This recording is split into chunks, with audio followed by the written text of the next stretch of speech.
Poor Jimmy.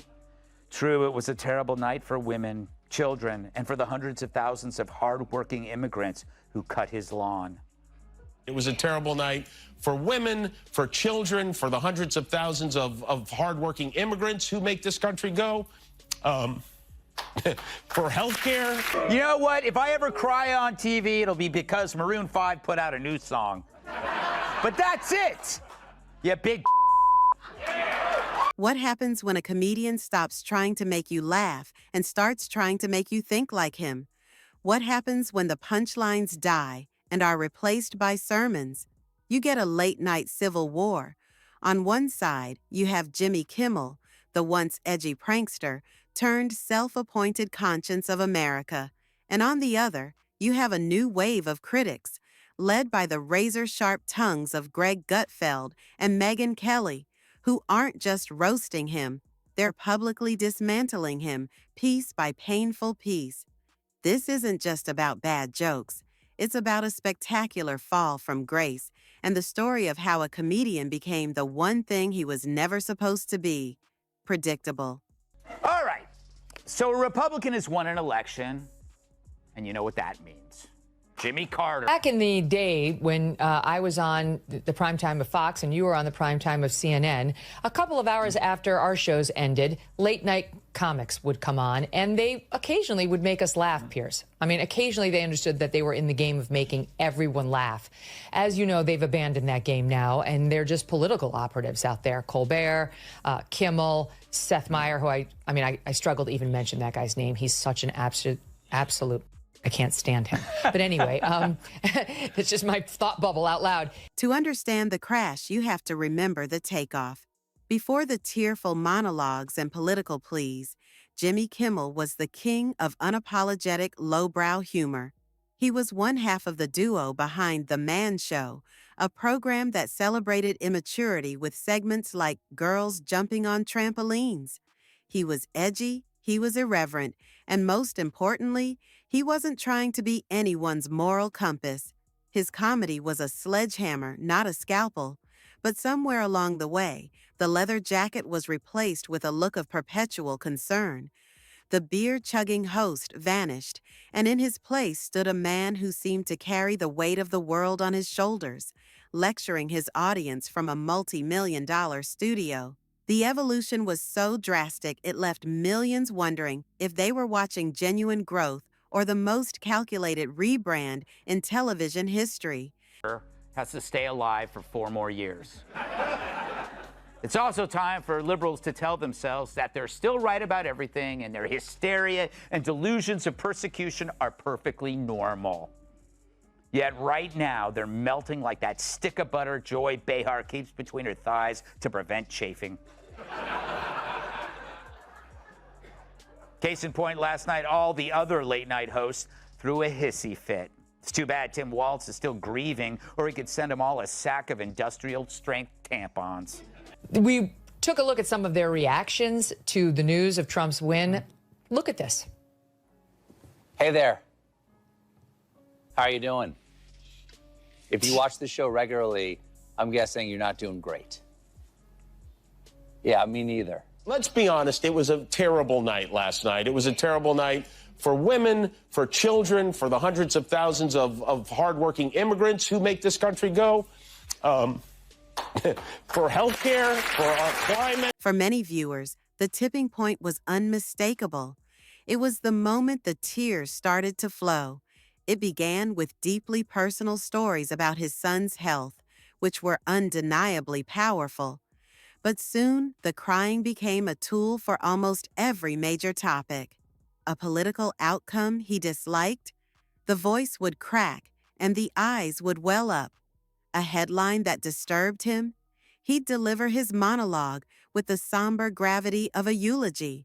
What was once seen as authentic vulnerability started to feel like a performance. His critics argue that he discovered that manufactured emotion could generate more applause than a well-crafted joke. He wasn't just a comedian anymore. He was a master of televised therapy, offering carefully choreographed outrage to an audience that came looking for comfort, not comedy. But that wasn't the whole story, because while he was honing his new persona, his Late night rivals were host Jimmy sharpening Kimmel their is back knives. on the air after taking the summer off. He's missed a lot. Kimmel says if you're not vaccinated, you shouldn't get a hospital ICU bed. But I'm not sure if Jimmy was being sincere because he wasn't crying. Anyway, it's just funny hearing someone say, "I see you," who nobody actually sees. Look, I don't want to suggest that Kimmel's show has become boring and predictable, but last night during the taping, people in the studio audience were changing the channel. As Kimmel leaned into his role as a political crusader, two figures from the Fox News universe emerged as his most relentless adversaries. Greg Gutfeld, a comedian who never abandoned the art of the savage takedown, began hammering Kimmel nightly. Gutfeld's argument was simple. Jimmy isn't funny anymore. He painted him as a lazy, predictable mouthpiece for the Democratic Party, whose jokes were written by focus groups. Then came Megyn Kelly. Where Gutfeld used comedic jabs, Kelly used surgical strikes. She meticulously broke down Kimmel's sanctimony, armed with facts and figures. She wasn't just calling him unfunny.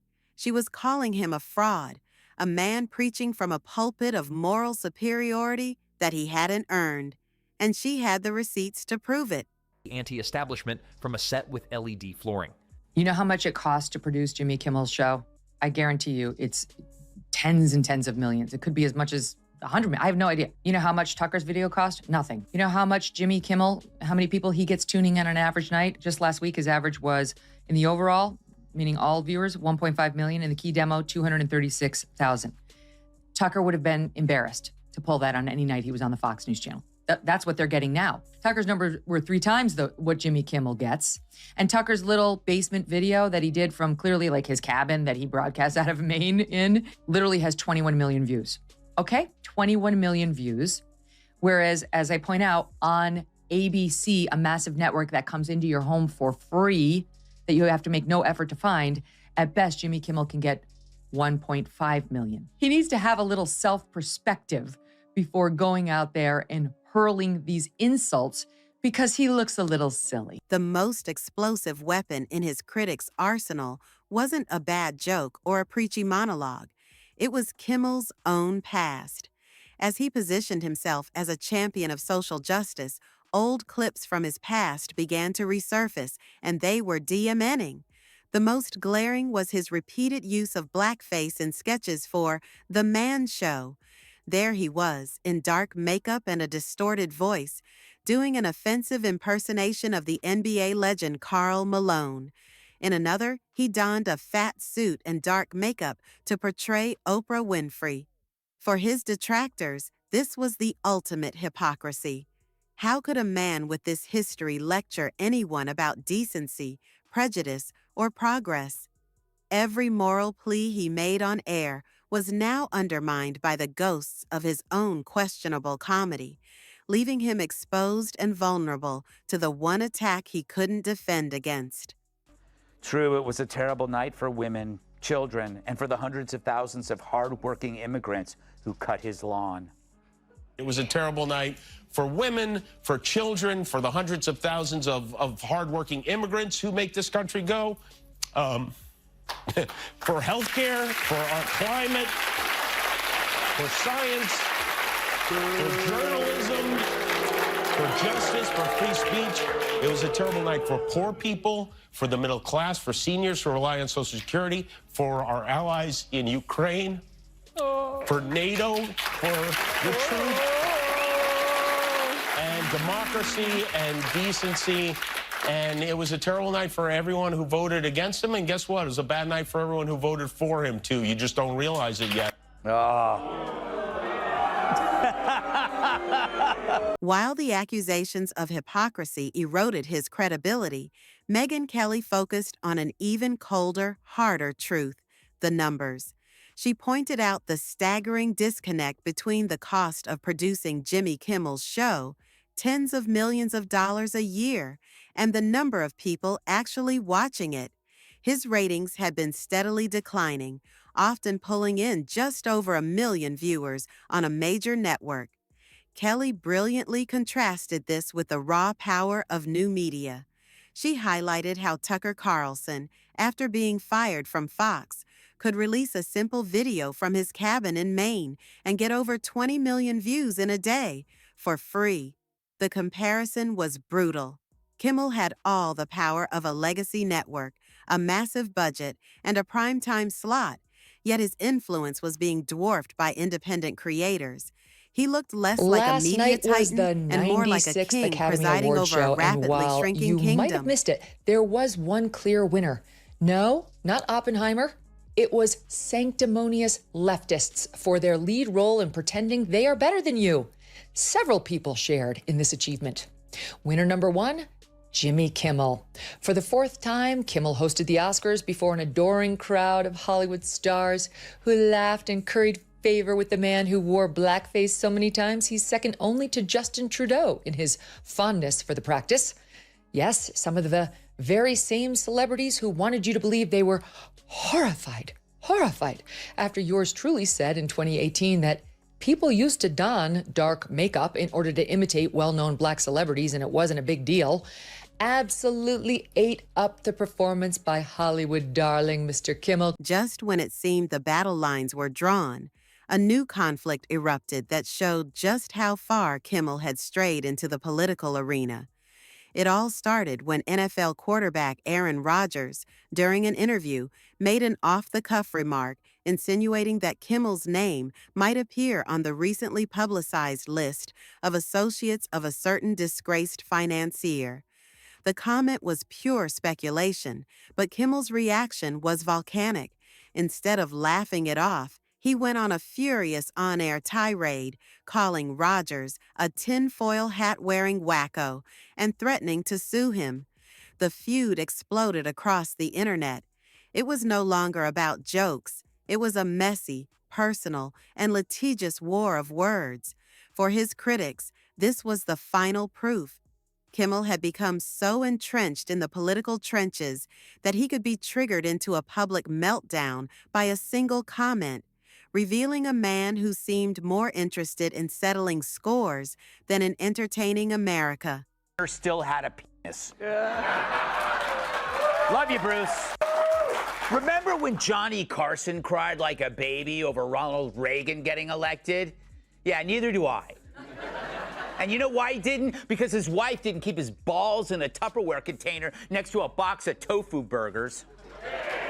But the killer phrase was at the end when Kimmel said, "You just don't realize it." Because you see, he's smarter than you, and he needs you to know that. And his ego can't bear that there's someone out there more famous and more influential than him. I got news for you, Kimmel. The last time you mattered, Bruce Jenner... Ultimately, the central debate comes down to a single question. Is Jimmy Kimmel brave, or is he just boring? In his own mind, and in the eyes of his loyal fans, he's a courageous voice speaking truth to power, using his platform for good. But to Gutfeld, Kelly, and a growing portion of the public, he's the definition of safe, corporate-approved rebellion. He attacks the same targets everyone in his Hollywood bubble attacks, all while cashing checks from Disney. There's no risk. Gutfeld pointed out the most damning truth of all. His audience doesn't really laugh anymore. They clap. They cheer in agreement when he validates their political beliefs. It's not a comedy club, it's a rally. The laughter has been replaced by the hollow sound of confirmation bias, a sign that the comedian has officially become a preacher for the choir. Busty girls on trampolines. Now the only boob we see is him. He once co-hosted The Man Show. Now he's sobbing like he just watched Steel Magnolia's 3 days. Whose blackface costumes included his oft-repeated bit as basketball star Karl Malone. Now, Karl Malone never seen no flying saucer himself, but if he do, that's gonna be a And let's not forget Oprah in a fat suit. 15 minutes a day is all you need to get your heart rate up to where... Please. So, where does this leave the once undisputed king of late night? His journey from the anarchic host of The Man Show to the tearful conscience of liberal America is a cautionary tale.